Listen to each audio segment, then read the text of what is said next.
నేను దట్టమైన నల్లమల అడవుల్లో శ్రీశైలం పాదయాత్ర చేస్తున్నప్పుడు ఒక అద్భుతమైన ఆలయాన్ని చూశాను. ఇదే నాగలూటి వీరభద్రస్వామి ఆలయం. ఈ నల్లమలలో వీరభద్రస్వామి ఆలయం శ్రీశైలానికి ముఖద్వారంగా ఉంటుంది. శివుడి గణాలలో ప్రథముడు ఇంకా క్షేత్రపాలకుడైన వీరభద్రస్వామిని దర్శించుకుంటే ఈ పాదయాత్రలో ఏం ఇబ్బందులు లేకుండా ప్రమాదాలు జరగకుండా వెళ్ళొచ్చని భక్తుల యొక్క నమ్మకము. అయితే ఈ వీరభద్రస్వామి ఆలయాన్ని 15వ శతాబ్దంలో విజయనగర రాజులు నిర్మించారంట.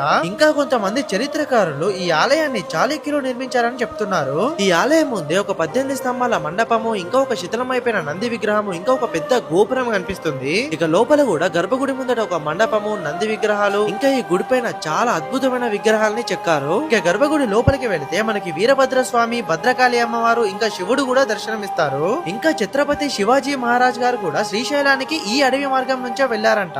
ఇంకా ఈ ఆలయం దగ్గరే 2 పురాతన కోనేరులు కూడా కనిపిస్తాయి. ఇందులో ఒక కోనేరు నీటిని త్రాగడానికి, ఇంకొక కోనేరు నీటిని స్నానం చేయడానికి వాడతారు. నిజంగా కొన్ని వందల సంవత్సరాల క్రితమే దట్టమైన ఈ అడవిలో ఇలాంటి ఒక ఆలయాన్ని ఎలా నిర్మించారో నాకైతే అర్థం కాలేదు. సో మీరు నెక్స్ట్ శ్రీశైలం పాదయాత్రకు వెళ్ళినప్పుడు తప్పకుండా ఈ ఆలయాన్ని దర్శించుకోండి. అట్లనే ఈ వీడియోని మీ ఫ్రెండ్స్ అండ్ ఫ్యామిలీ అందరికి కూడా షేర్ చేయండి.